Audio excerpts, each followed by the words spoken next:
Hello, hello to my True Blue crew. It is so nice to see you all, whether you are joining live or watching the replays. I am so thankful for all of my friends here in the online quilting community.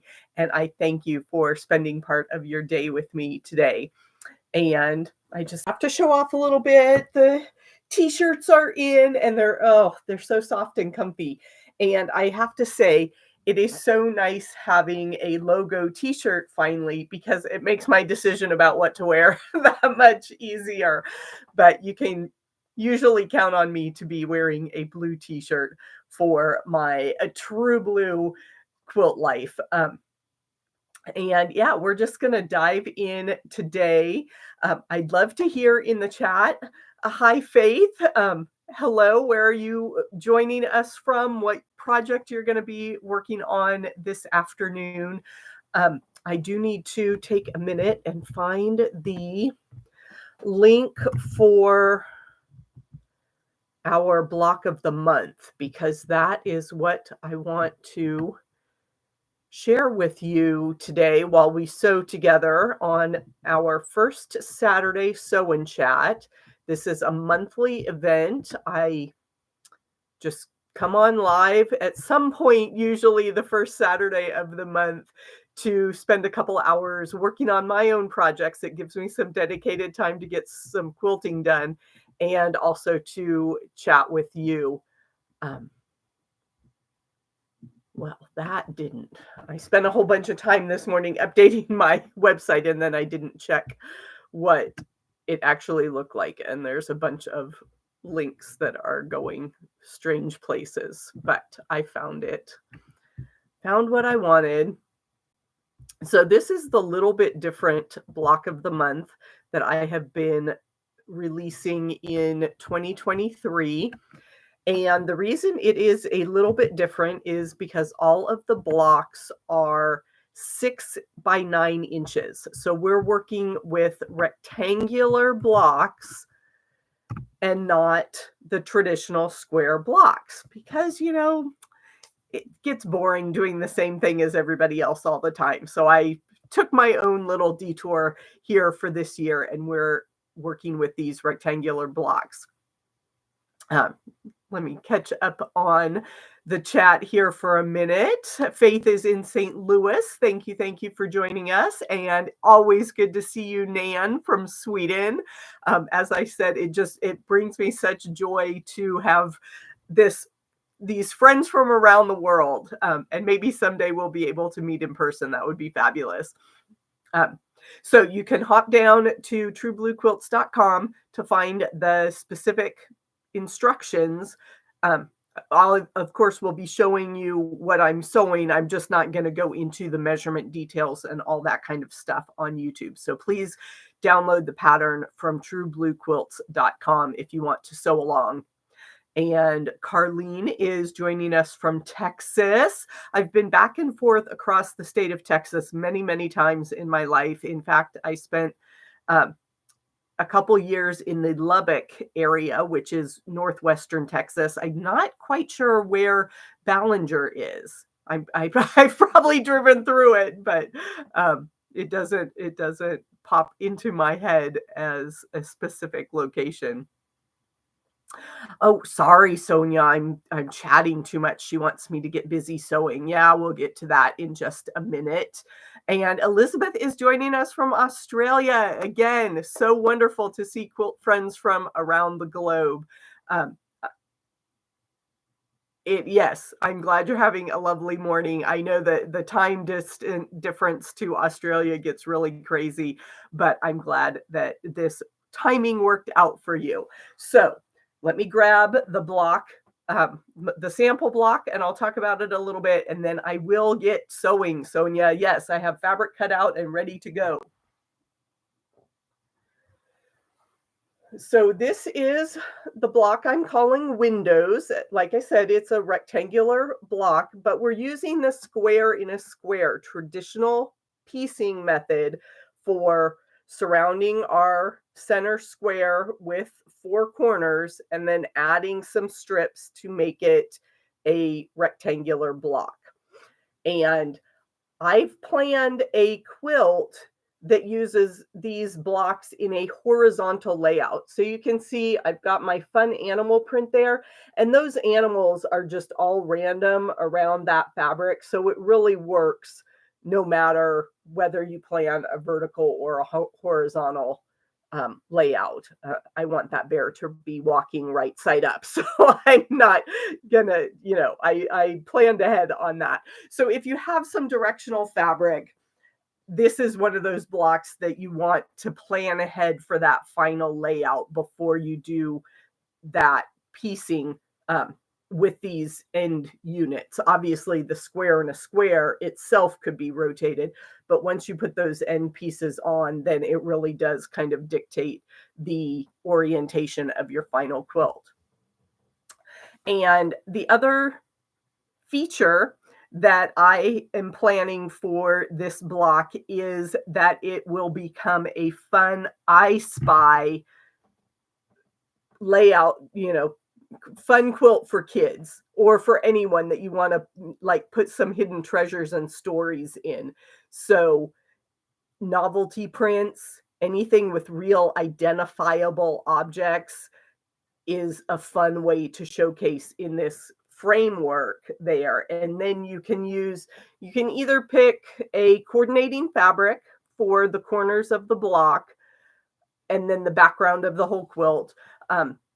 And for the version I'm planning, it's going to be really scrappy. There's going to be different colors in every block. And then I'll find, you can always find stripes or polka dots or some kind of multicolor swirly design that really makes a fun rainbow background if you have all these different color bright objects. And again, that makes it fun when you're working with kids, especially young kids. You can say, oh, where's the red block? Can you find a blue block? You can really have an interactive cuddle time with young kids and I Spy quilts. So we will get going on that. I typically can get several blocks done. I've just got 3 ready to sew here, and I'm going to chain piece a little bit, but I always love show and tell. So I'll be stopping to share all of my fabric choices along the way as well. Well, thank you, Nan. I have fun designing, and it's one of the great things about the quilt community is there's so many fun blocks that are out there that we can all put our own spin on things and really have fun sharing. And that's what YouTube allows me to do. So I'm very thankful for the time that we spend together. So my first block, I don't know if you noticed on as I shared, I'm going to start with orange as my corners for my fun Tula pink giraffes. Now, giraffes are they're my thing. At a very young age, again, I didn't want to be the same as everyone else. It probably came from being a redhead. I'm going pretty gray these days, but I was that redheaded kid, and I just wanted to forge my own path. So when everybody else loved cats and dogs and dolphins, nope, I went out and found my favorite animal and claimed it as the giraffe. So I have giraffes everywhere in my house. I was putting up the Christmas tree, and I probably have a dozen different giraffe Christmas ornaments. So when Tula Pink came out with her animals this year, I grabbed these giraffes right away. So the way I am sewing my corners on, I just folded both my center square and my corner triangle in half and creased them just a little bit. That way I can easily line up those centers when I start sewing. And this is one of the few times that I will pin before I sew, because when you're sewing 2 small squares together, once you're comfortable with your machine and doing your quilting, you generally don't need a pin for anything less than 6 inches, in my opinion. Of course, if you're one of those people that pins everything, you do you. I am not here to force anyone to do anything the same as I do. Um, oh my gosh, zebras, Nan. Yeah, that's fun. Actually, I visited a friend about a year ago, and she lives on the outskirts of town where there is farm property. There was a zebra next door, a real life zebra in someone's yard. I was amazed because, yes, I've seen zebras in zoos, but I guess they're horse type animals. So this person just, I was amazed. But yeah, that would be fun. I like those unusual animals. Okay, so Sonia, if you stuck around, I'm sewing.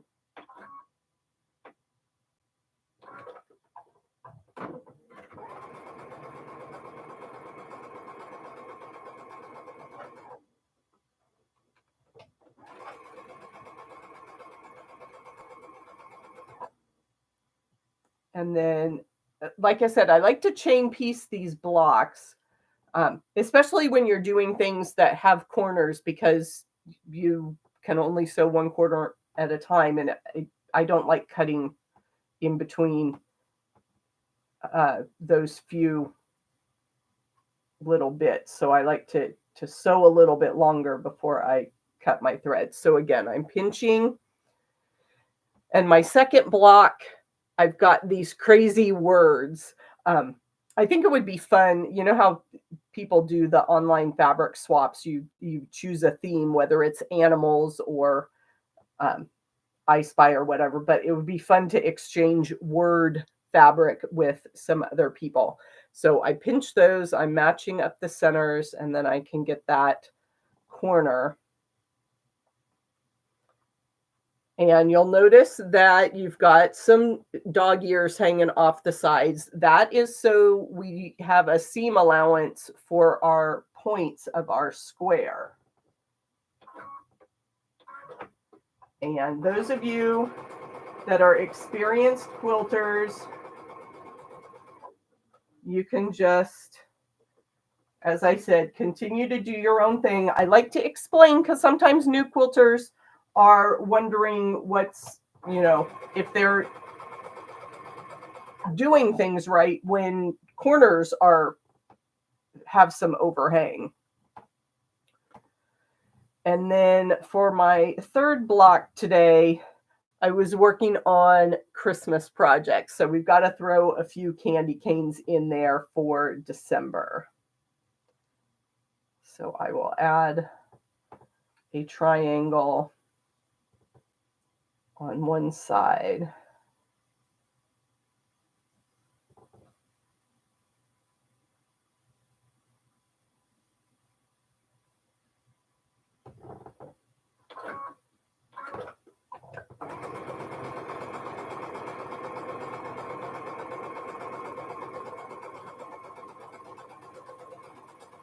Okay, so now that I've got my small little chain of pieces, I can grab that first one.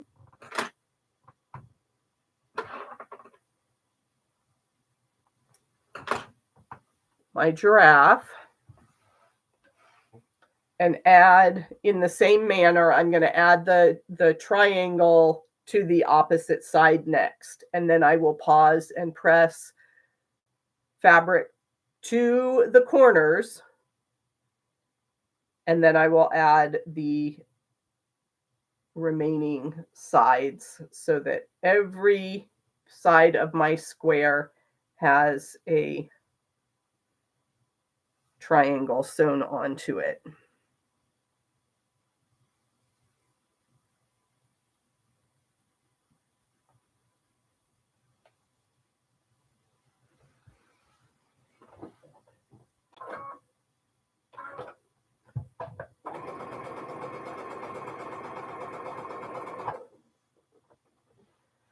I'm going to move the camera just a minute.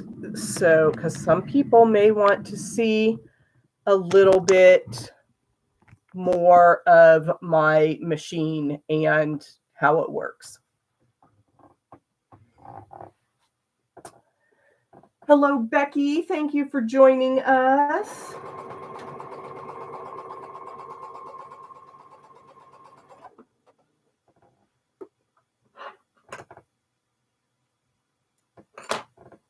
And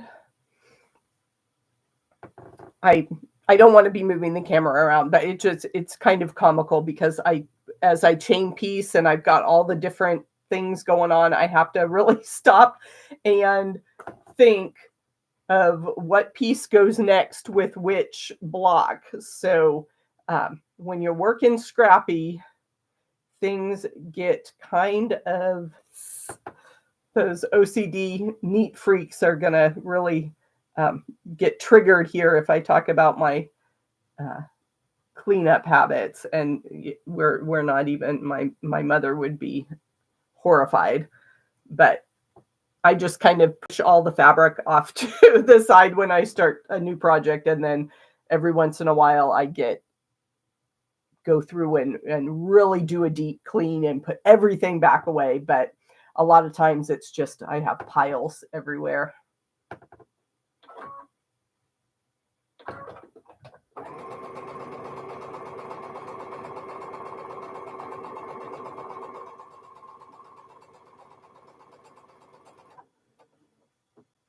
And I'll give you a closer look at this fun, bright fabric that was originally chosen as the focus print for a quilt I made for a friend's teenage daughter. So it really fit that teenage girl theme with, words like cool, chill out, what's up, rock on, and little like doodle smiley faces and things like you would write in your school notebooks. So that was fun. And I really like the idea of having little blocks of text occasionally on your quilt. It just makes it really interesting. So all those fabric companies that put out the newsprint looking things, that's always fun to go into the bathrooms at the old time restaurants, that have decorated with all the ads from the 1920s.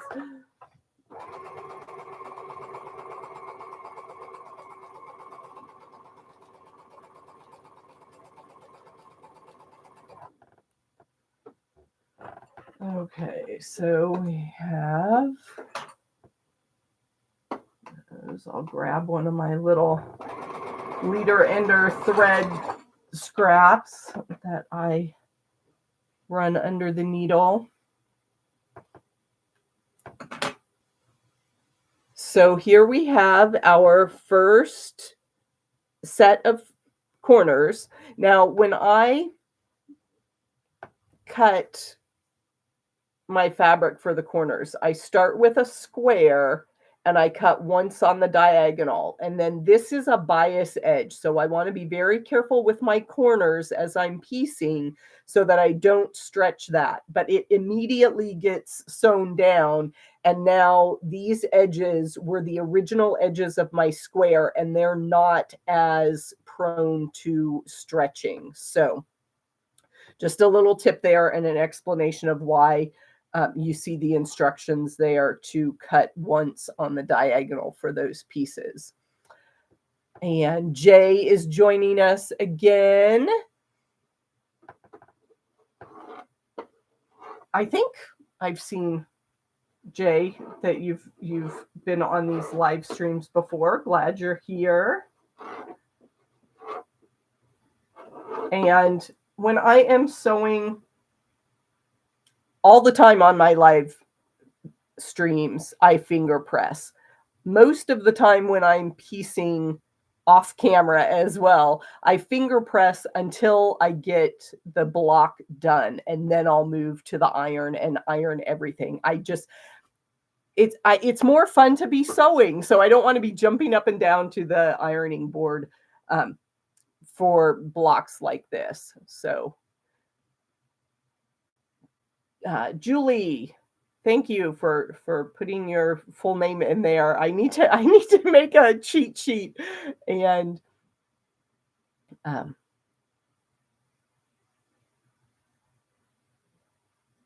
and keep track of all of my new best friends.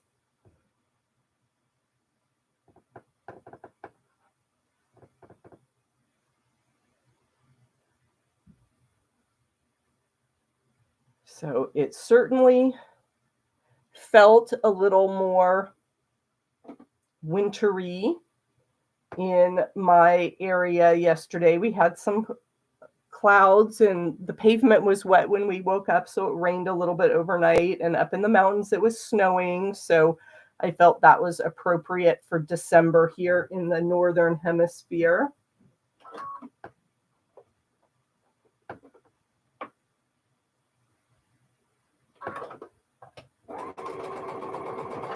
And we did take some time this morning, and I got my Christmas tree up, so it's all festive. And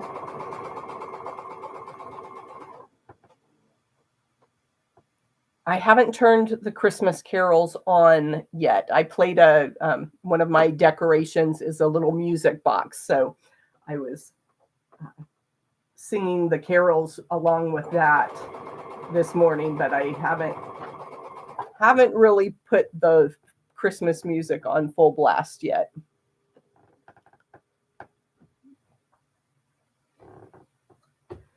Nan is asking about plans for next year. I am still contemplating what that's going to look like. I will continue these monthly sew and chat sessions, so we'll be working on something. I don't think I will have a block of the month. I will put out new patterns, obviously, but having a new block every single month was quite an endeavor, and it's hard to keep that up year after year. So continue to be on the lookout for our sew and chat times, and we'll continue to build this community, is what I'm trying to say, not very well.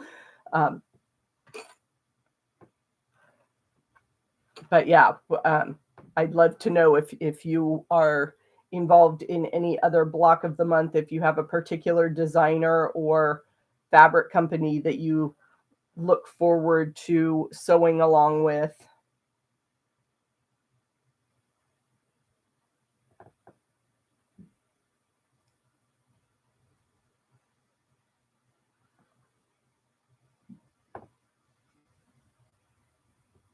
I was also thinking, and I mentioned this back in November,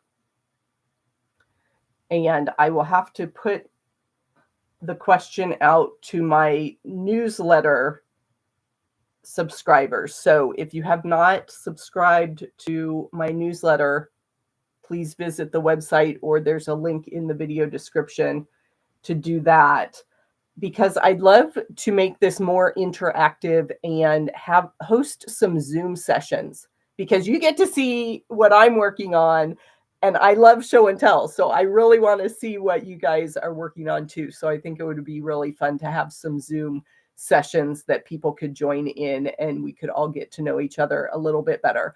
But again, that will only be communicated with my newsletter subscribers. So here's your one-time pitch to sign up for the True Blue newsletter.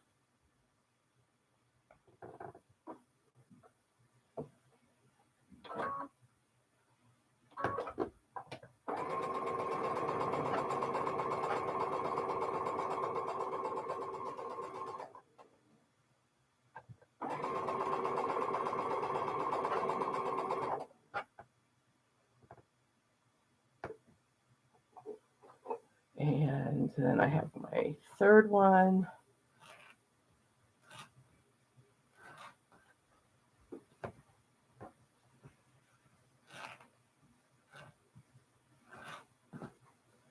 And I match up those seams as best I can. Then that helps me find the middle of that edge. As I said, I use the fold and crease method instead of any other kind of permanent mark with a pen or a pencil when I'm trying to match up the centers of these square in a square blocks.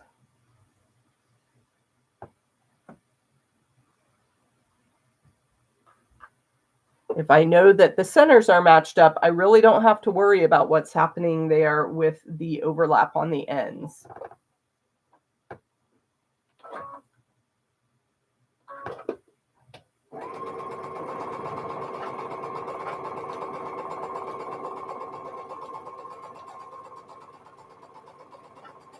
And I always, when I'm working with square in a square or setting triangles for things that are on point, I always go to Bonnie Hunter's website, Quiltville, because she has charts that have all the measurements. And so I don't have to do the math myself. I can rely on her cheat sheets. So Bonnie Hunter is a great resource for the quilt community.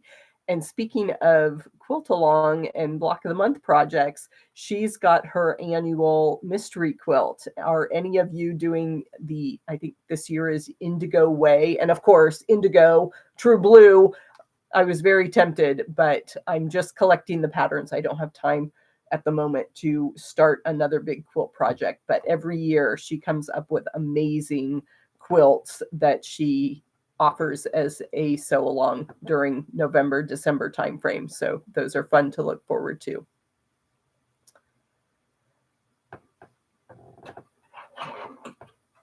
And yeah, I'm hoping the Zoom sewing sessions will be a fun addition to those of you that would like to respond to some of my crazy rambling here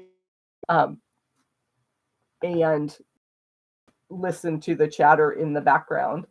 So we've got 3 of our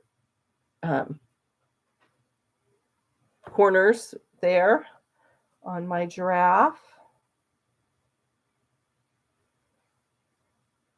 And we're going at a very good pace. I had a hunch I should have cut more blocks, prepped more blocks, but I didn't. So we'll figure out something to do when this project gets finished. Nan was asking about next year. And honestly, I need to go back and finish up all the quilts that I had planned for these blocks. If you've been reading the blog, you see that I designed a quilt for each of the block of the month. So it was more like a quilt of the month program. And I work full time. I can't quilt and finish a design and sew all the blocks and get the quilt done in a month. So I've got 3, I think I finished 4 of the tops during the year.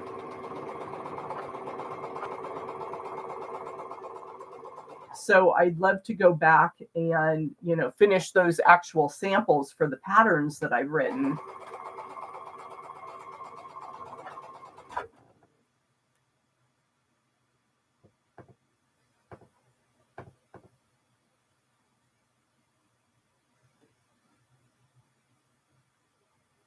So that will be a project for 2024. But I love this 6x9 block size, and there are so many other classic blocks that we can play with and stretch or expand to make them fit this new layout. So you may see additions to the Little Bit Different collection pop up here and there.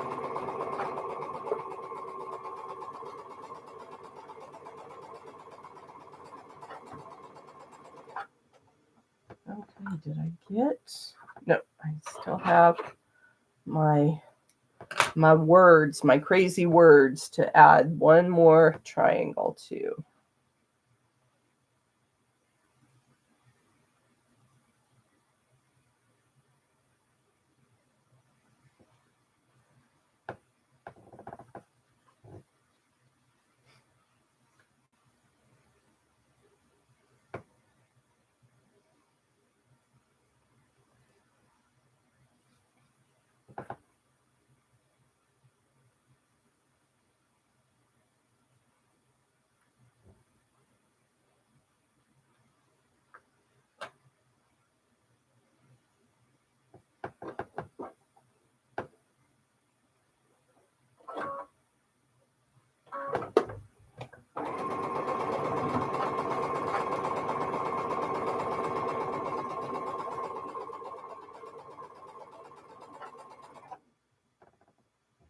Thinking about plans for next year, I may shift the monthly sew day, this sew and chat, instead of the first Saturday. I'm planning to move it to the second Saturday each month. I'm trying to consolidate my schedule so that I have free time on certain weekends to spend with my family. So that's one change that is coming. But I am getting better at putting announcements out on the community tab so that you should see a post a few days ahead that says what time the live stream will be. So that gives you a chance to plan ahead. And then, of course, if you've got the notifications turned on, you'll see that I am live on whichever day it happens to be. So there is the first block, and you can see we have that overlap there. So we're not going to lose any points because we've got plenty of room there.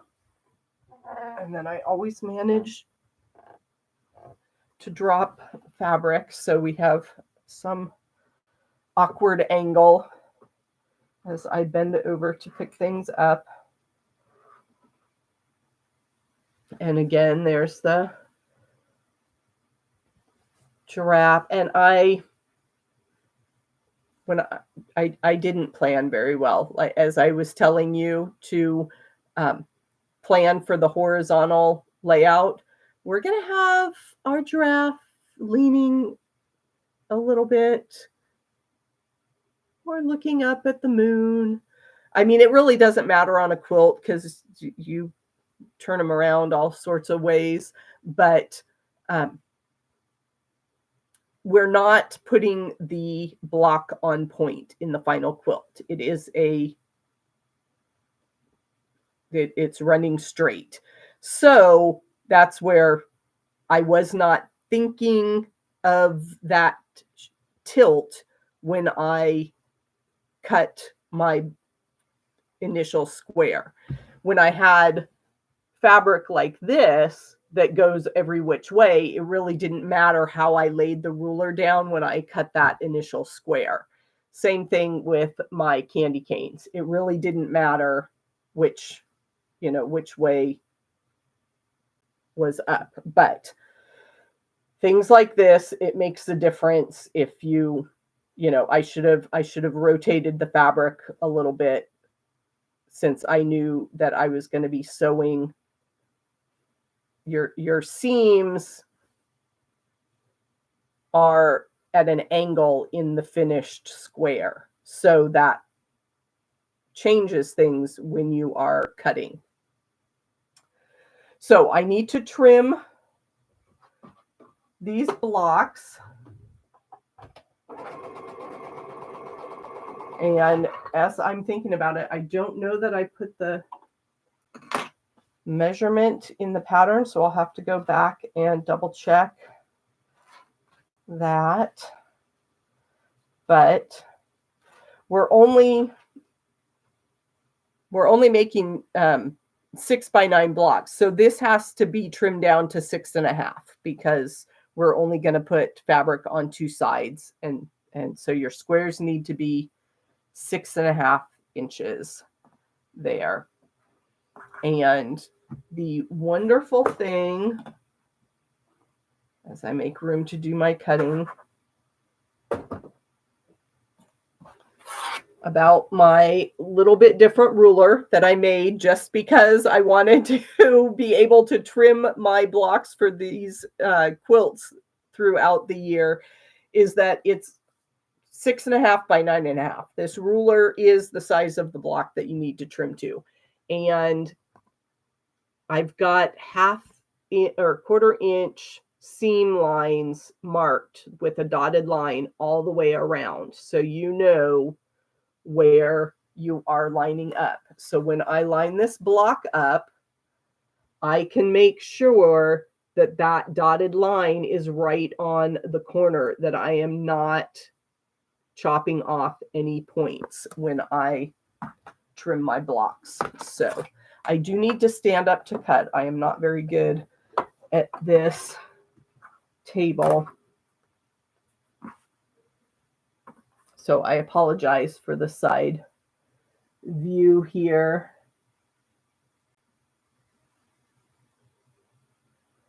But I am just looking to make sure that my quarter inch hits on the points, and then I can trim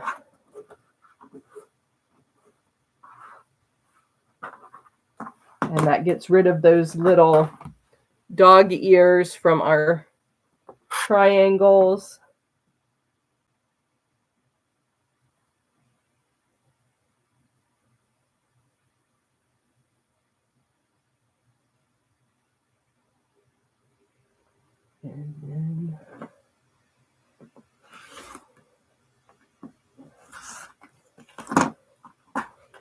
And then that block is, again, with the way the words are oriented, they're going to be on a little bit of an angle in the final quilt. But we're going to, whether you want your words to tilt right or tilt to the left, whichever way, we're going to add our two strips to either side to make our final block size. So I've got a background piece to put on each end. So I've got my words there.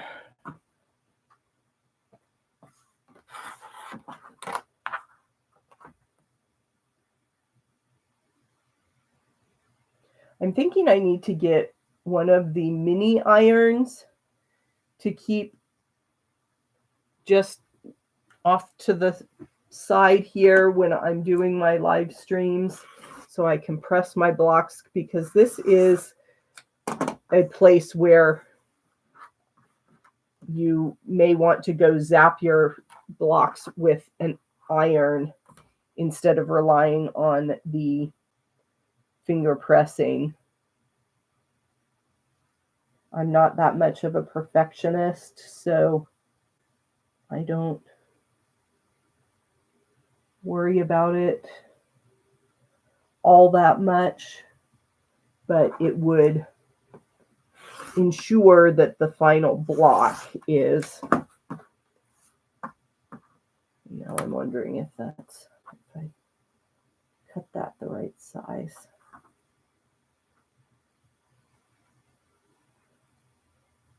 Yeah. pretty close. So I've got my giraffe, and then one final block.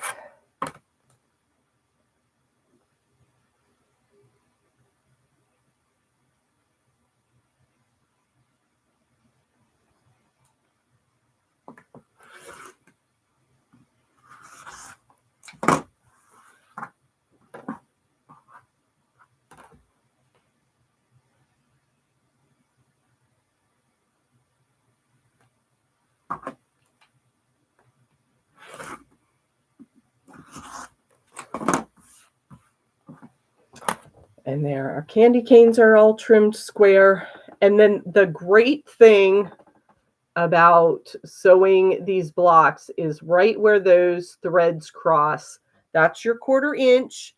And if you keep this fabric on top as you're sewing, as long as your needle hits right in the center of that X of your stitching lines, then you know that you have not lost your points. So just an easy way to keep track and to make sure that your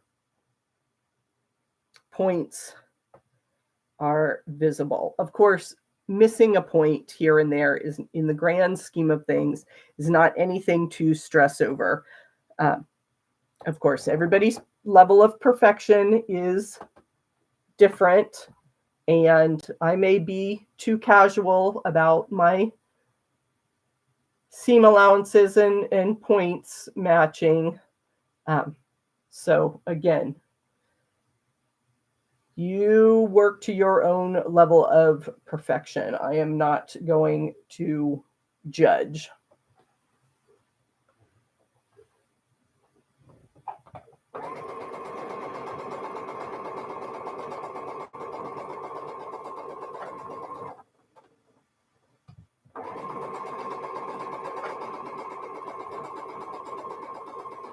I mean, I do my best to be accurate with my piecing and my cutting and my sewing so that everything should join, but we're working with fabric, and fabric is loosey-goosey sometimes. So even with my best of intentions, occasionally we get those points chopped off.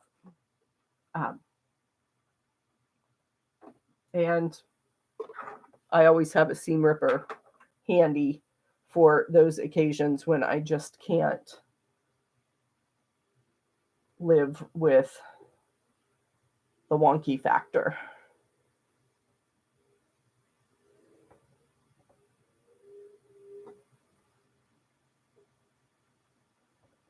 And again, on these, I said I don't use a lot of pins. I'm just pinning right in the center of that so that I know that my pieces are going to stay lined up as I sew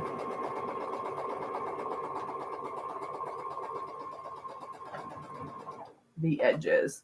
I'm thinking more about that Zoom meeting.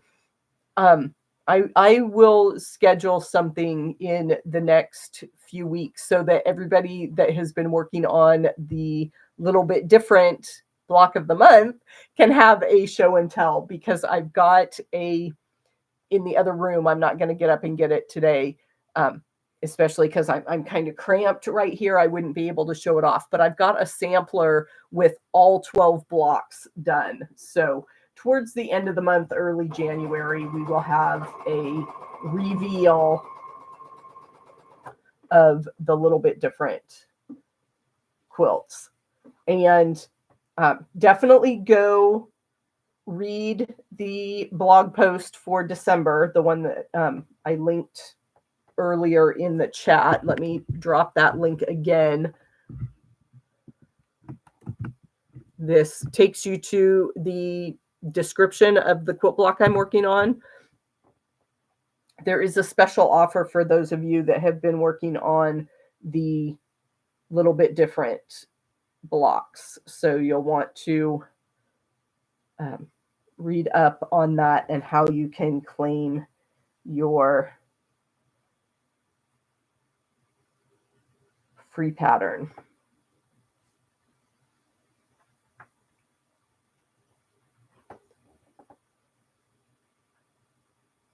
Yeah, Nan, that I'll show it off obviously again when I get the side borders shown on the Tula Pink giraffes with the orange fabric.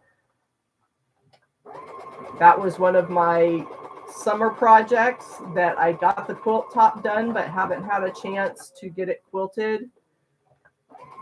So that's at the top of my list for 2024. Because it turned out so nice, with that orange, that seems like a pretty bold choice.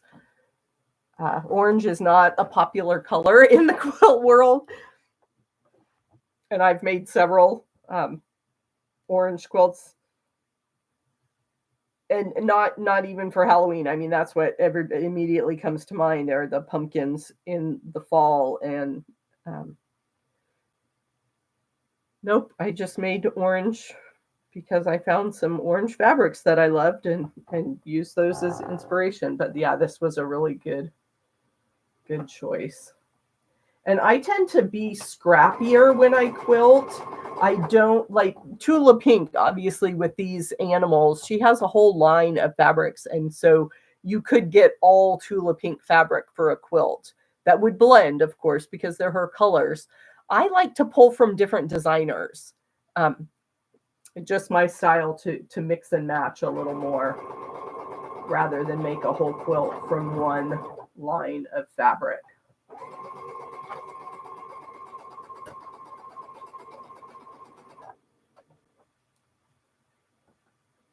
Okay, we're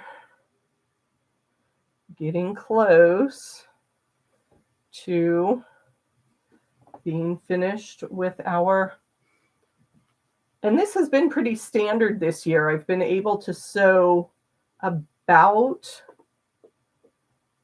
3 blocks an hour. So if I plan to be live for 2 hours, then I need to make sure I have at least 6 blocks. And that's where the other t-shirt design came from.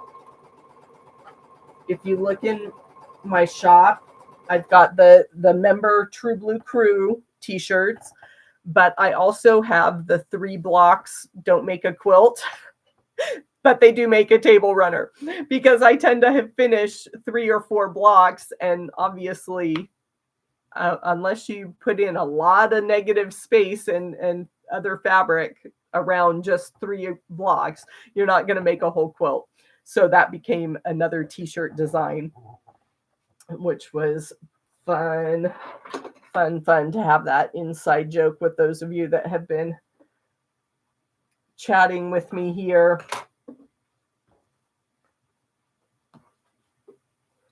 for a few months. And then if we can all plan a meetup sometime at a quilt show, I will make t-shirts that say True Blue Invasion. But we don't have those quilt plans yet, that meetup. I was talking to a friend, and this is where I need, who was it earlier that was here from Australia?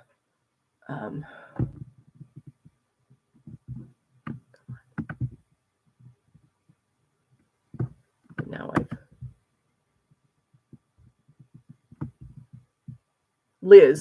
Elizabeth from Australia. A friend of mine and I were talking that quilting here in the United States kind of shuts down over the summer. There may be some local guild shows, but all the national shows are in the spring and the fall.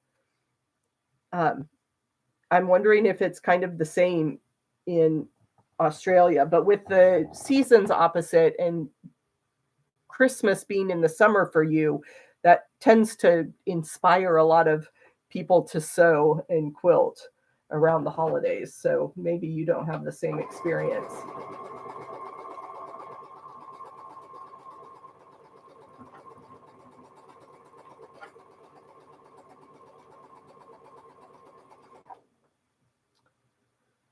Okay, that was the final seam on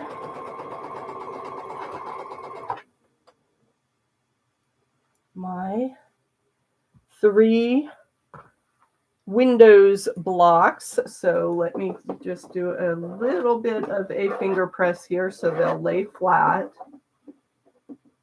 And find where I haven't taken pins out.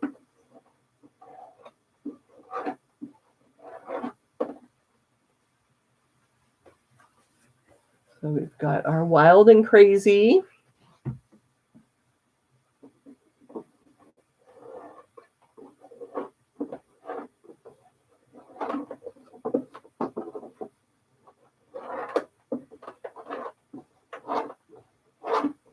We've got our giraffe koi with the head tilt.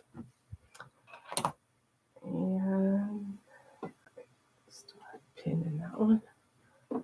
And then we've got our holiday candy canes.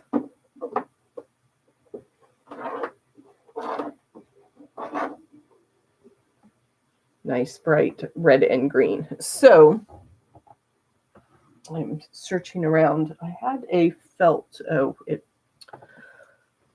didn't plan ahead. So my idea for the quilt layout with these blocks is that you could build kind of a pyramid layout, and it would, if you did 1 2 3 2 1, it would make a really fun spherical set of blocks. So that's why I did the horizontal layout, just because they'll fill those rows up better. But that is the December block for the Little Bit Different sampler.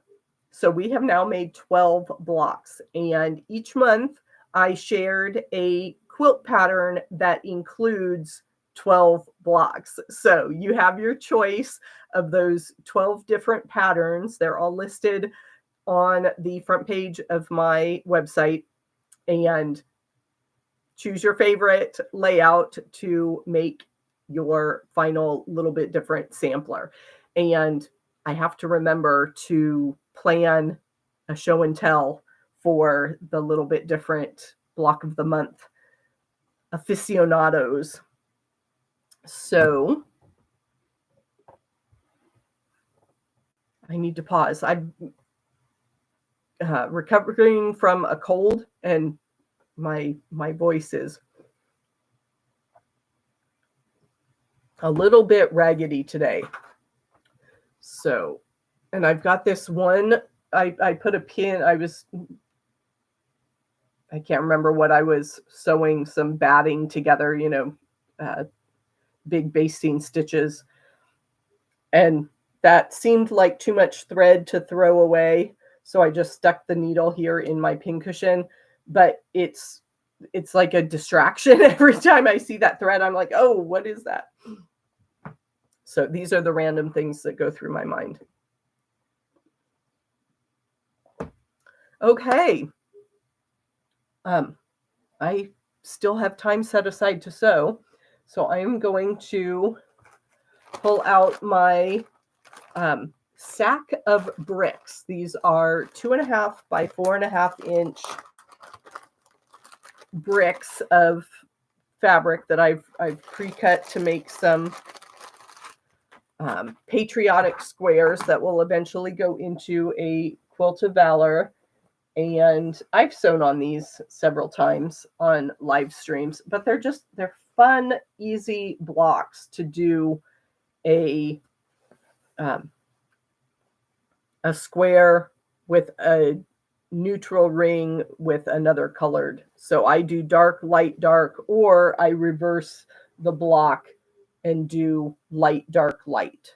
And these are all with the same, just hodgepodge of 2.5 by 4.5 inch units. So I will keep sewing on those charity blocks. and we can keep chatting. So let me know what sounds good. What do you have coming up this month? Any other sewing events? I am not a member of a quilt guild well, yes, I am. Phoenix Modern Quilt Guild is my local guild, and we're having our Christmas party next week. So I need to round up some. I want to make a nice little gift bag with some fabric, and I've got a nice little project notebook too. So if anybody here is watching from the Phoenix Modern Quilt Guild, there's your hint. You'll know your present was from me if that's what you end up with. So you have to pay attention a little bit with these blocks, because most of them after the center portion, they're all sewn on the short end of your brick. So you can just start pairing up your fabrics and sewing them on the short edge.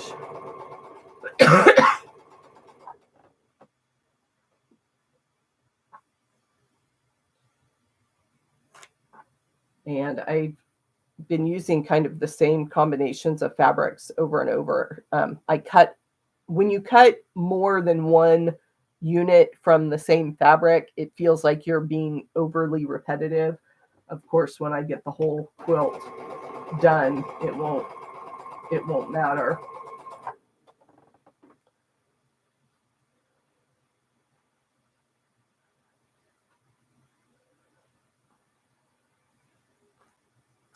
And I try to alternate between my reds and my blues for this scrappy project.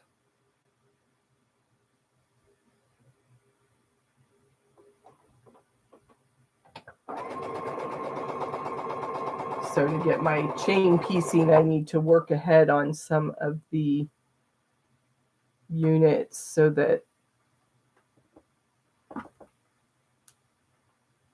I have the next piece ready to go.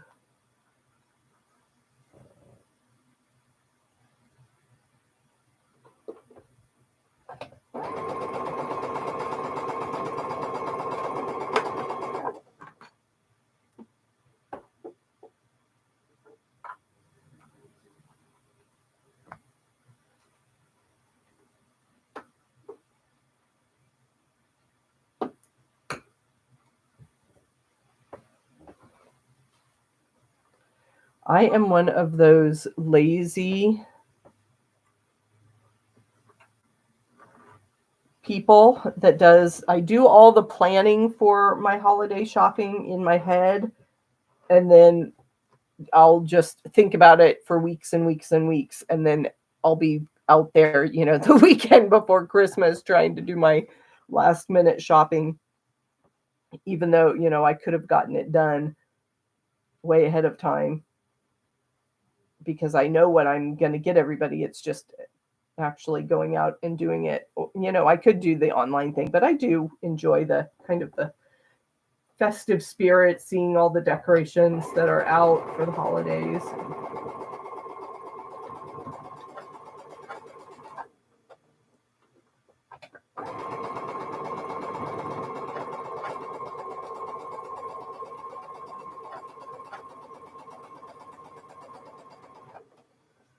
Okay, so I need another block going so that I can do this as a chain piecing exercise.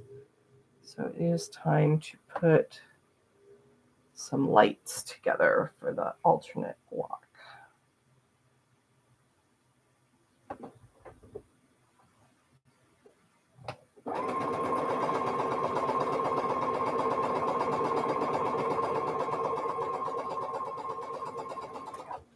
This is one of the blocks that I sewed on Veterans Day. So if you go under the live stream on my channel, you can see when I was putting these together on November 11th. So I want to get...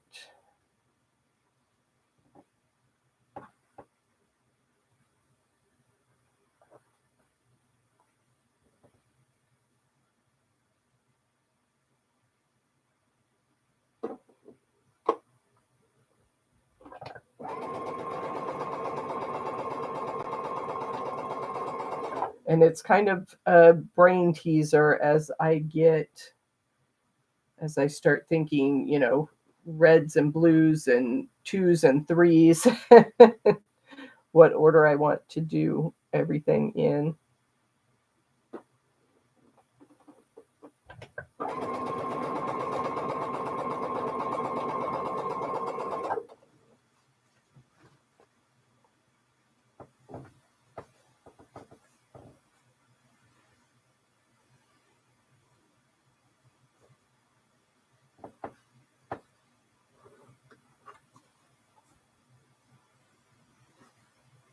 But this is just a wonderful project that you don't have to think all that hard about matching things up, other than, getting your units in place. Oh, we've got some Christmas quilting going on from...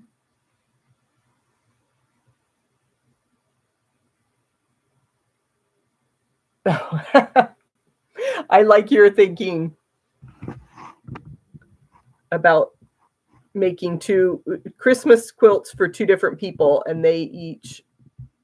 Julie is saying that she told both people that she's making a quilt for the other person, so that anytime she says she's quilting, they assume that she's working on the other person's quilt. And Bunny Nut is asking, how did I get involved in my quilt guild? I searched online, I guess.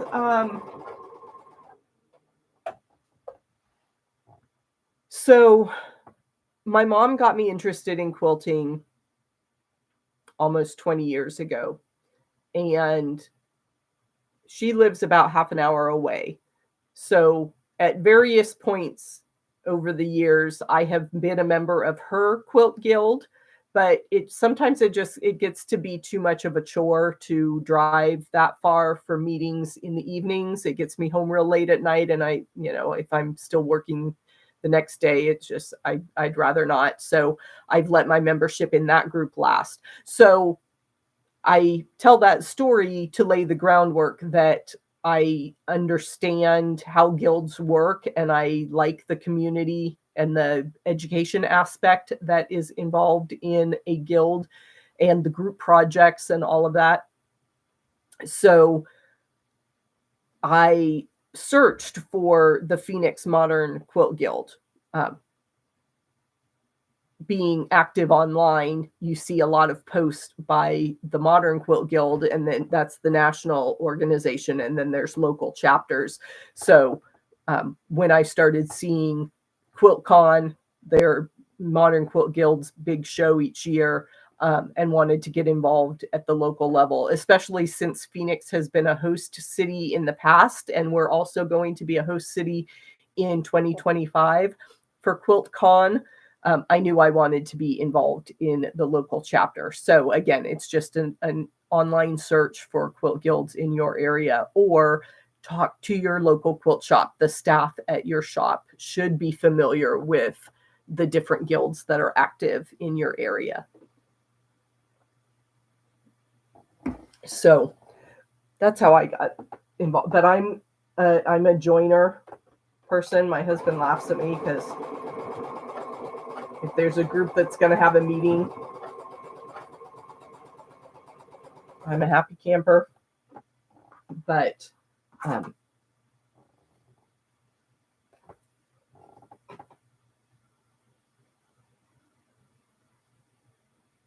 yeah, I don't know what I was going to say about that. So we'll just keep sewing.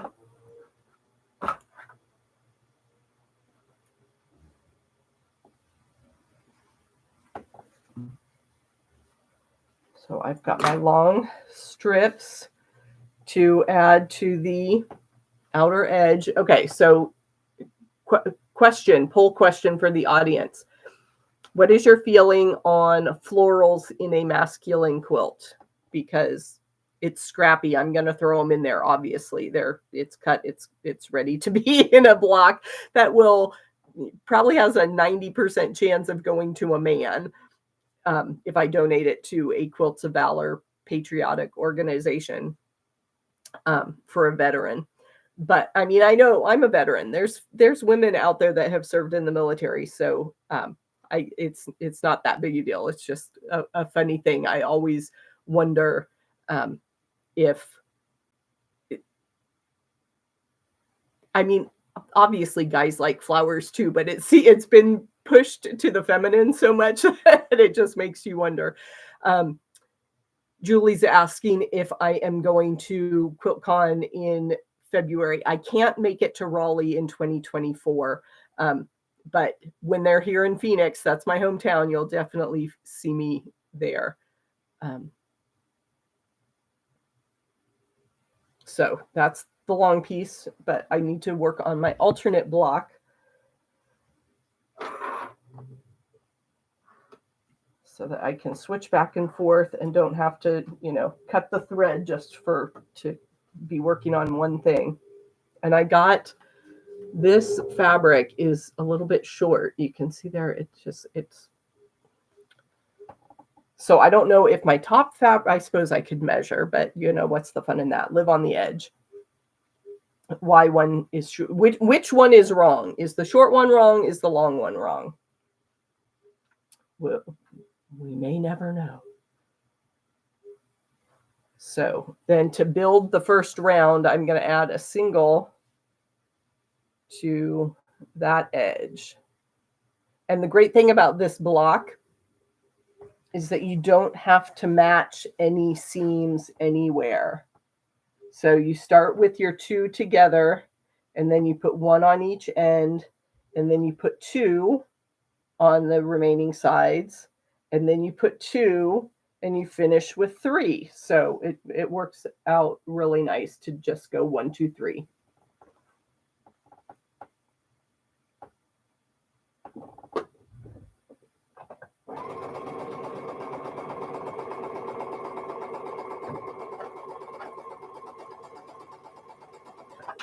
Okay, so now that we've got our second block started, then I can work back and forth. So I've got my dark edges, and like I said, I finger press, and I don't even go across the whole seam because I just need it flat on those edges where I'm going to sew the next fabric. And then I'll get that center seam when I press the whole block. So, and your long ones, it doesn't really matter if they go all in the same direction or all one direction. Same one direction or all in one direction, all towards the center.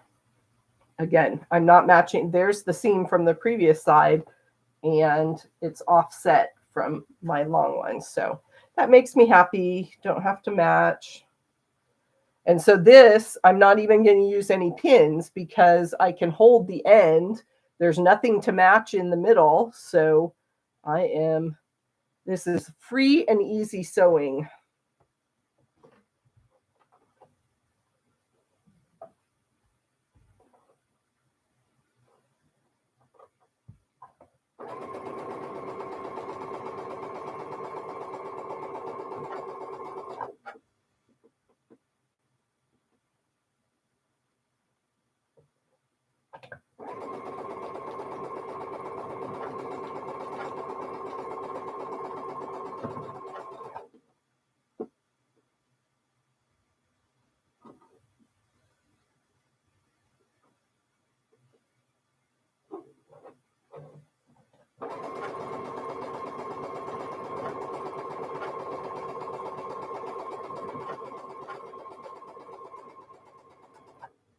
Okay, back to Julie's question about QuiltCon in Raleigh in February of 2024. who's going to QuiltCon and who has other quilt travel plans for next year. Was just over the last few days signing up for a retreat with some of my friends here in the local area. We're going to go up about 2 hours north to a retreat, one of these Airbnb type houses, and they'll cook for us and we can just sew into the wee hours of the night. Oh, Julie, going to QuiltCon for the very first time. Just sit back and enjoy yourself. Are you classes? Are you taking classes, or are you just going for the show experience? Because there's a little bit different perspective there. And Mary's joining us from Oklahoma. Hello, Mary. Happy December. So like I said, classes have a little bit different focus, or just the show. Definitely, if you're doing it all in one day, it's kind of like an amusement park. Are you going to extend and have time to take breaks, or are you trying to condense everything because you just got that one day to see the whole thing? Decide if you want to. I like to kind of cocoon my show viewing portion. So I'm not going to just walk every aisle of vendor hall, quilt show, boom, boom, boom. If I'm going to the vendor hall, I'm going to shop and I'll browse there. Then I will go out in the food court area, someplace outside, have a 15-minute break, and then I will go see the show, because I really want to take in all of the wonderful, wonderful work that the quilters do, and spend time in my favorite areas, because especially for QuiltCon, they have distinct portions of the show, whether it is the applique section, or the group quilts, or the negative space, or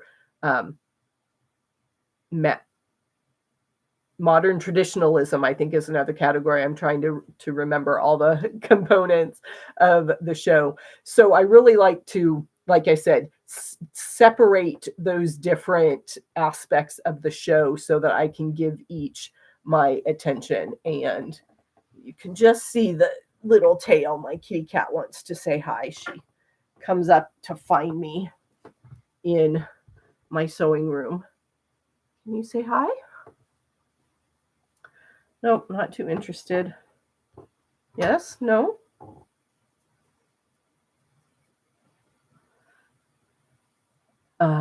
Two of the shorter lectures. Oh, yeah, if you have a pass for all the days. Then, yeah, if you notice yourself getting overwhelmed with something, then you can certainly take a break and come back another time. It also, having that multi-day pass gives you time to go back and really study something that caught your eye. Like, you can do one kind of, I'm not going to say a quick pass, but you could take everything in and then go back and really study the quilts or the sections that caught your eye. The lectures that are offered at QuiltCon are fabulous. It's so, so inspiring to hear from those different teachers in that format of, the shorter topical lectures, rather than a 6-hour class. It gives you time to see a wider variety of things. So just enjoy it. You'll have a lot of fun.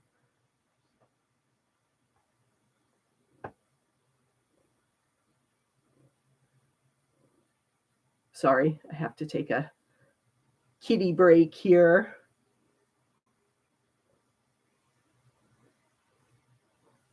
Yeah, I'm sewing.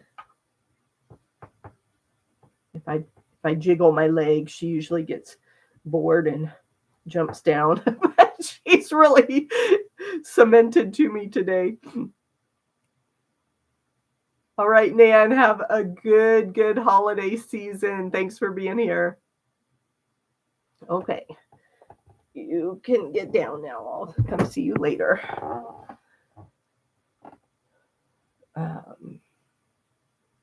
So let me look and see where I was. Oh, that just had a single.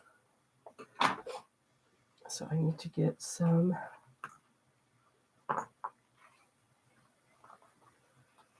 doubles worked out here. I think it kind of, I've got some really light blues against these really dark blues. I figure that makes it look odd, but you know, again, scrappy, anything goes.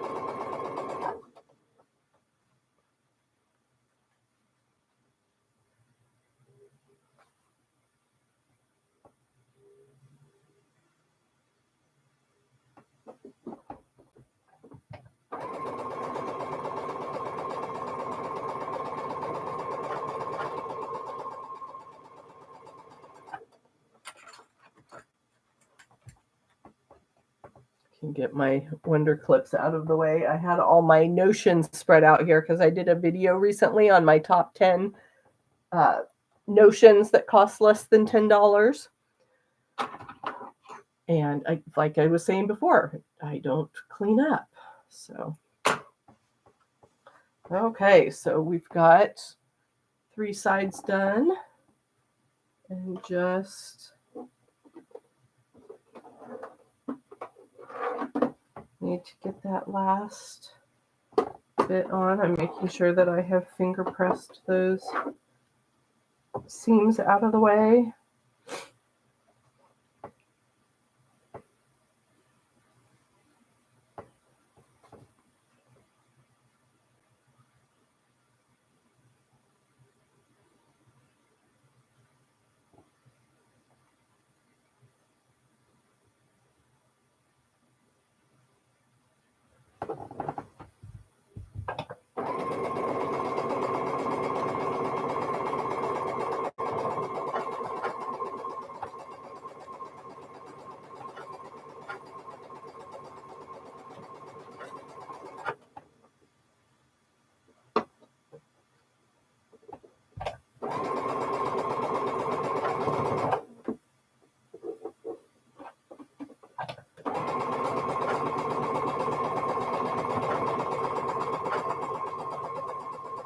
I was thinking as I came up to my sewing room this afternoon after putting up the Christmas tree this morning, it was really fun because I got to use my quilted tree skirt for the first time. So that was exciting. But I have a Christmas quilt that in years past was packed in the bucket with the ornaments, and it wasn't this year. So I'm wondering if it's still pushed to the back of the closet or where I put that Christmas quilt. So mystery for me to solve. Yes, Bunny, I hope you can make it to a quilt conference someday. Most guilds, I'm not going to say all, you know, you get in trouble when you say always and never, but most quilt guilds will have a show, and that's like a mini conference. And then there are several large conventions around the United States and around the world. You know, I've heard that there is one in Paris, somewhere in France. Maybe not exactly Paris. I know there are a couple in Australia. There's a big Tokyo Quilt Festival. That would be amazing to be at. Some of the Japanese quilters do amazing, intricate applique work that's, you know, beyond my wildest dreams. So yeah, there's the more you listen to the different conversations in the quilt world, you'll hear about many opportunities to attend a quilt show and a quilt conference. Let's see. Back to sewing. Sewing my patriotic quilt blocks just in a, this is my light version. I don't even, let's figure out, let me do some quick mental math. 2, 4, 6, 8, 10, 12. These are 12-inch blocks. So I need at least 30. A 5x6 would be a 60 by 72. So I'm going to need 30 blocks. That's going to take me a long time if I only get 2 done a month.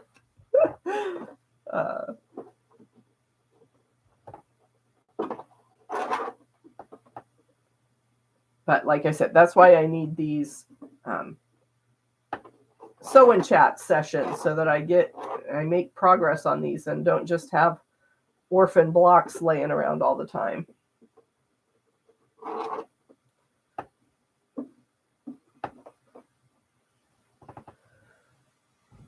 I didn't get any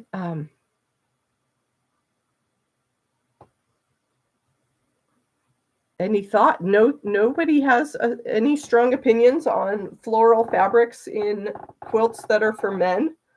I guess it's not, I'm making a big deal, making a mountain out of a molehill there.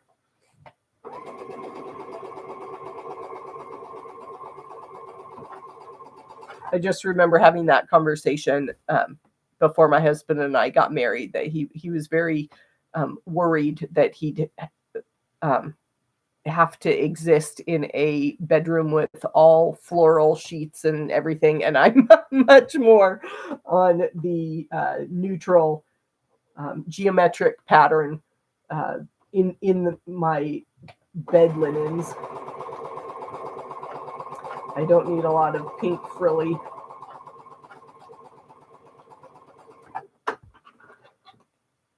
bed sheets. So there is one, like I said, I've got that one very obvious floral in there, but overall, I think those are some fun. Yeah, bright pink flowers probably wouldn't be good for military veterans, but the sticking to the patriotic scheme should work just fine. Let's see, I need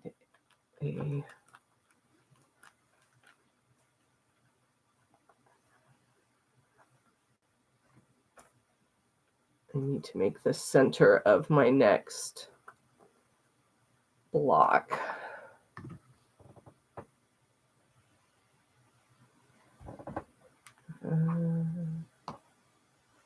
I cut up tons and tons of these flags, but you don't want to use that more. I try to use a fabric once per block when I'm making a scrappy quilt.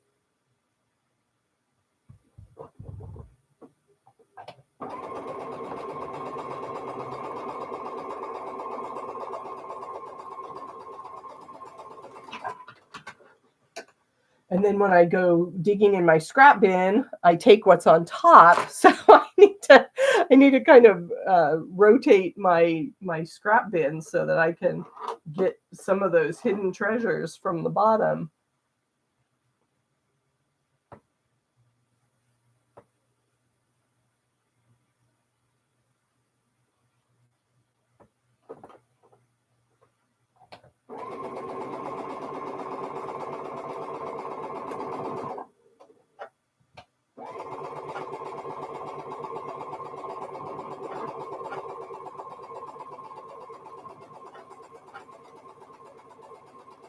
So if you're celebrating Christmas, do you have your decorations up yet? A lot of times I'm very lazy and don't do a lot of decorating because we spend Christmas Eve with one side of the family and Christmas Day with the other side of the family. So we're never home. So if I'm not putting presents under the tree to open at home, then why bother with the tree? Is that kind of Scroogish? I did put up a tree this year. Just I wanted to get in the mood. My daughter's going to be off to college next year, so this is her last childhood Christmas. I like to make it special. Not that she's always working it out with her friends. Not that she'll even notice what we're doing here, but I try, like I said, I try to make it a nice atmosphere.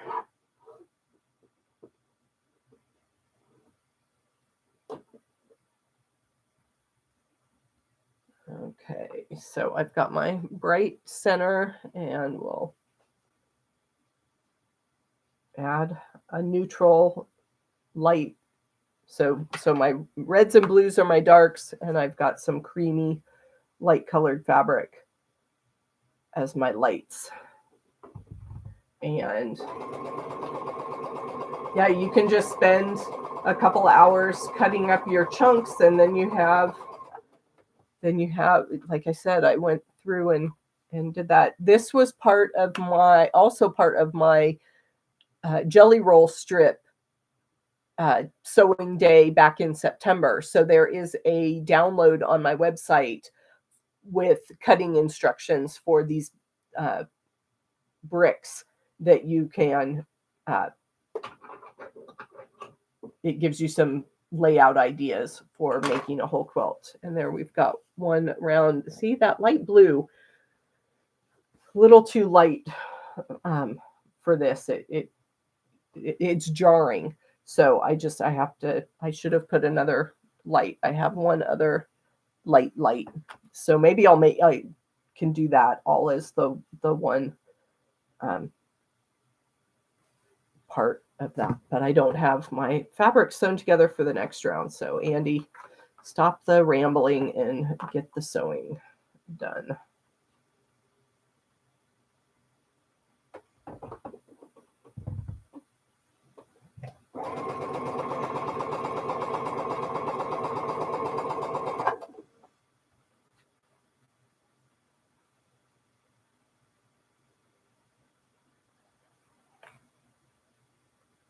And I really like polka dots. This is a tone on tone polka dot, and then that's got little polka dots, and then I've got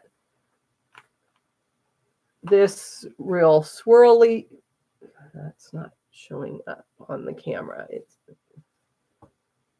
there. You can kind of see the swirls in that batik.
It fell behind and I didn't have pieces ready for my next round on this one. So it's sitting set aside waiting.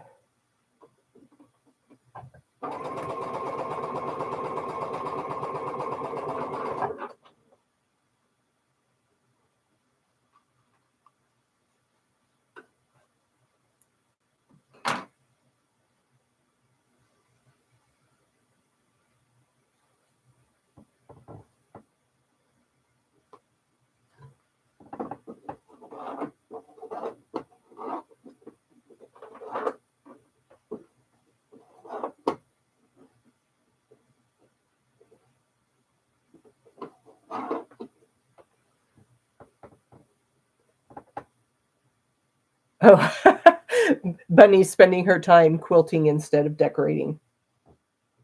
I like the way you think. Not that I want you to be stressed about getting your sewing projects done, but yes, sewing is much more fun. But I do, when it gets dark so early, it's really nice to turn on the Christmas lights and have that festive atmosphere around the house.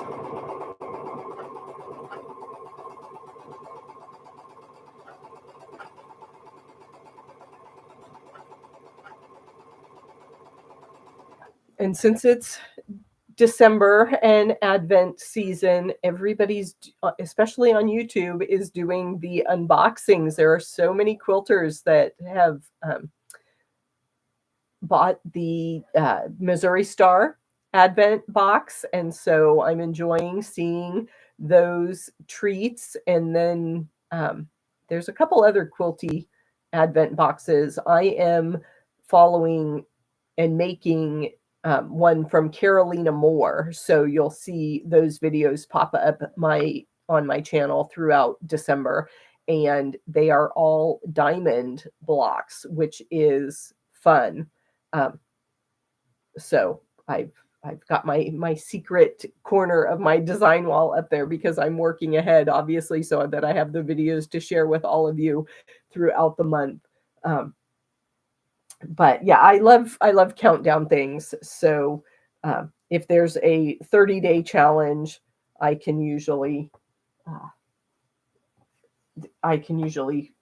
rally myself to complete at least 20 days of that 30-day challenge.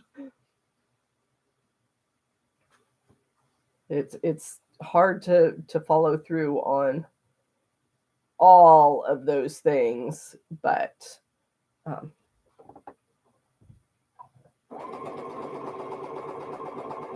luckily I work from home, so I can take a quick sewing break for my lunch hour and then eat at my desk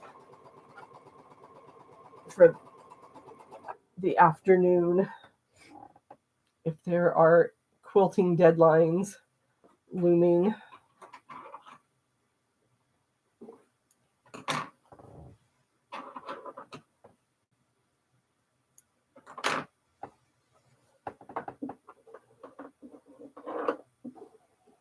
And then, of course, the Christmas carols get stuck in your head.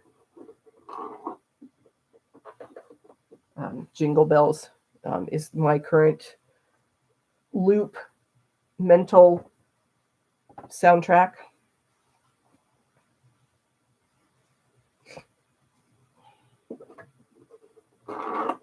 And my favorite Christmas show on TV as a kid was The Year Without Santa Claus, which kids that grew up in the 70s and 80s will remember Heat Miser and Cold Meister.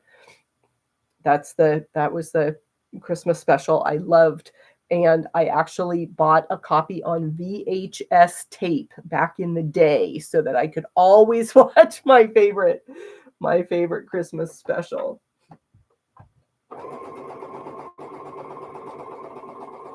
I don't even think our VCR works anymore. I'll have to make sure my husband digitizes that one.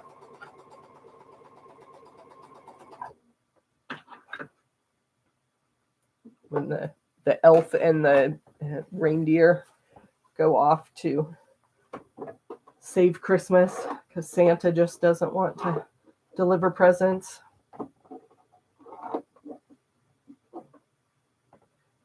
And I also like that one because they used Elvis's Blue Christmas song as part of the soundtrack. And I love that, even though it's kind of a sad song.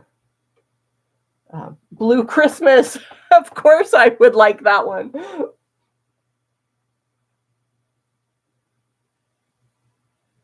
I don't want anyone to be lonely, but just saying, with my favorite color being blue.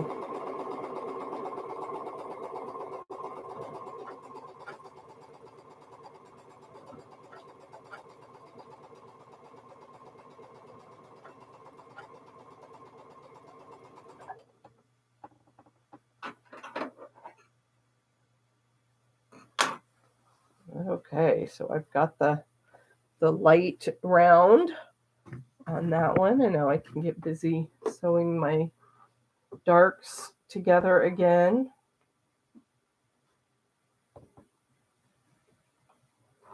For the final round on that block.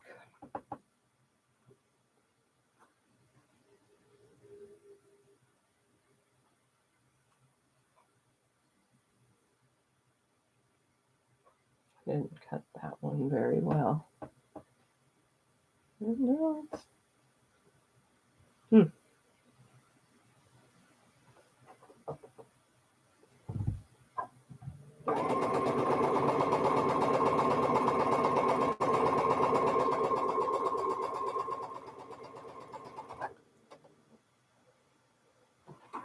Oh, shoot. I sewed that on the long end when I needed it on the short end. So the center of the next block has been sewn together. Just going to do two of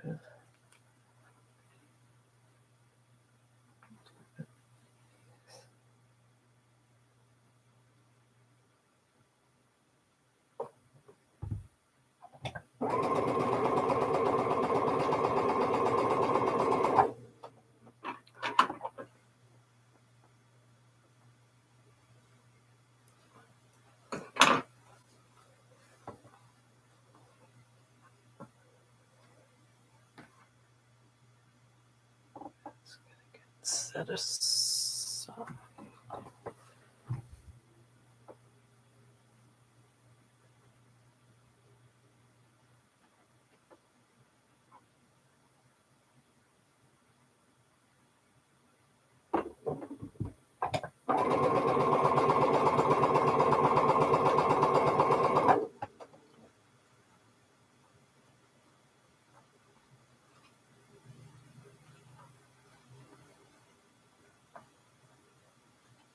I don't have my, I cut a bunch of the units, as I said earlier, but they're still all grouped the same fabrics together. So I have to dig through the pile to get my random pairs of fabrics together.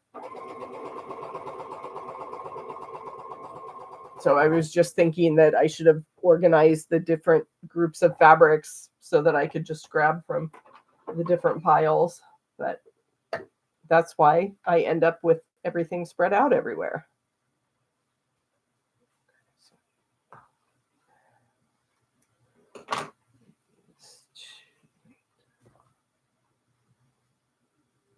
Oh, yeah.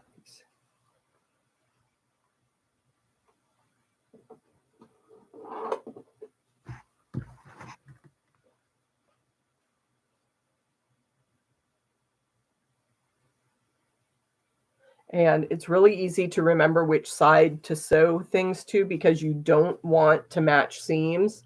And this side, this end of my block where I sewed two fabrics together, I would not want to try to match those seams. So I just turn the block 90 degrees and then I don't have to match a seam.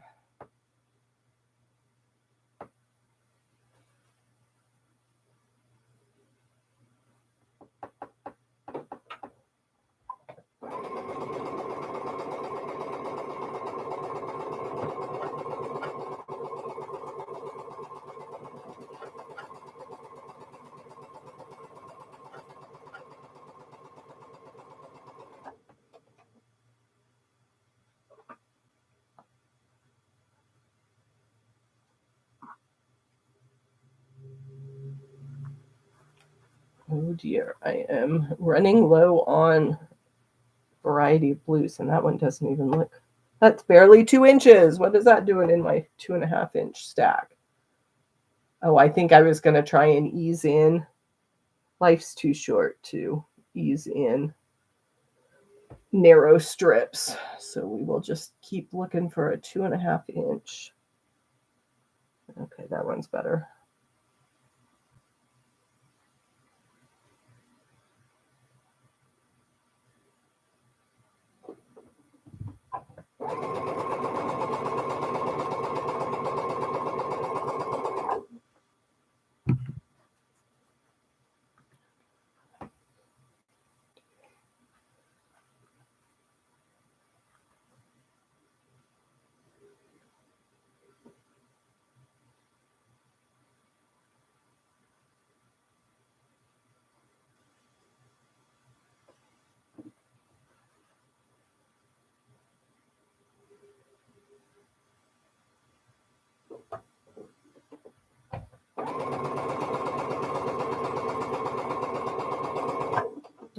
I'll get this last round done, and then we will wrap things up for this month. Okay, so here is a,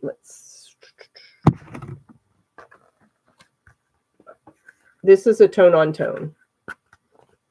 I sewed the wrong side, so I actually have the wrong side facing on the right side of my quilt block, but I'm not going to worry about it because it's a scrappy quilt, it's tone on tone, and no one will ever know.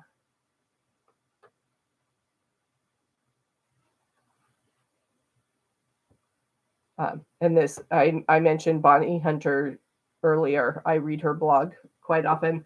And I remember her saying one time that you paid for both sides of the fabric, so you might as well use it.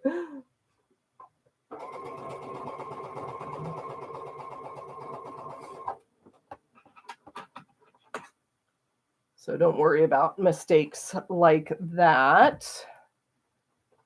Let's see here. I want this.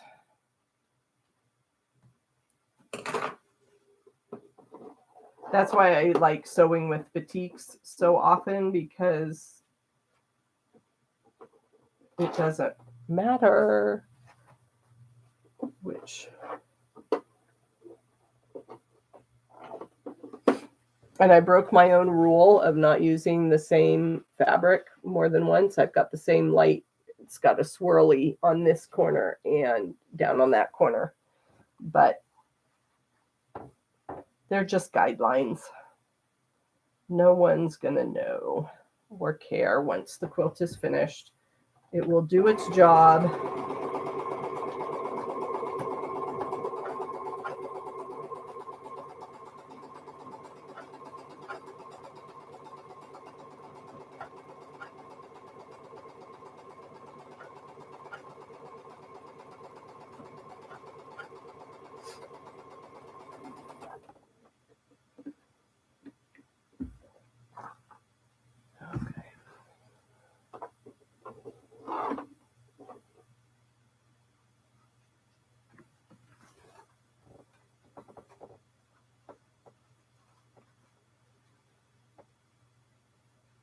And I kind of have my personal guideline. I want the colors to go red, blue, and alternate as best I can.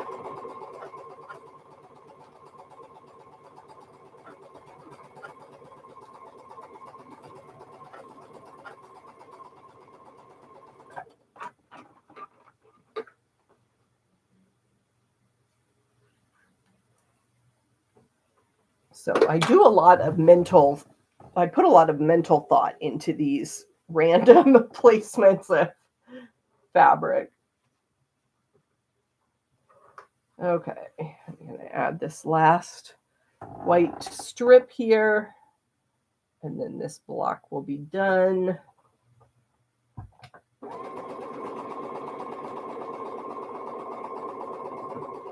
And we'll have a final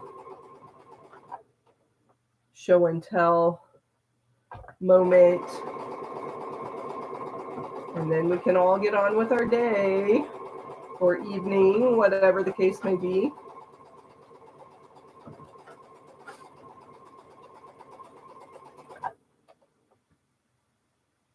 I just keep a random set of half square triangles and use that to run through my machine in between chain piecing if I need the extra block. Okay, so this block got partially done. We just need a couple more strips on that one. So I'll put that aside with my partial. And then this light square got finished. Again, that blue is a little too light, but you know, sometimes those are the interesting eye-catching things in your quilt. And I finished this dark block. So those two will get added to the pile for my patriotic charity quilt. And then the main focus today was our Windows block for the Little Bit Different block of the month.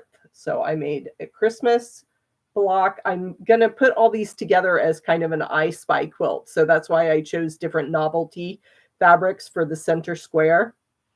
This fabric had a lot of fun words on it for a kid. And then this one I made a while ago for the tutorial. So that one you'll see pictures on my website for that block. And then my, got my giraffe totally upside down there. That is my giraffe block. So we have come to the end of our December Sew and Chat. Thank you all for joining me. I'm going to give one last reminder for folks to sign up for my newsletter. There is a link in the video description to join my newsletter. I'm trying to reach out once a week, but they're not long emails, just to let you know if there's a new video or something. And I will be inviting people to a Zoom show and tell session. So that will be much more interactive if you'd like to share. If you've done any of the Little Bit Different blocks, I'd love to see what you're working on. Make sure you are signed up for my newsletter so that you get that invitation for the end of the year. I'll give you a few more weeks to work on your blocks, and we'll have a Little Bit Different quilt parade. Thanks again. Oh, Jean, I just saw you in the comments. So nice to see you. Thanks for joining me. It's so nice to see the same names pop up. It feels like I am really getting to know the people on the other side of the screen. So thanks for being here. Have a wonderful holiday season, and I will see you soon.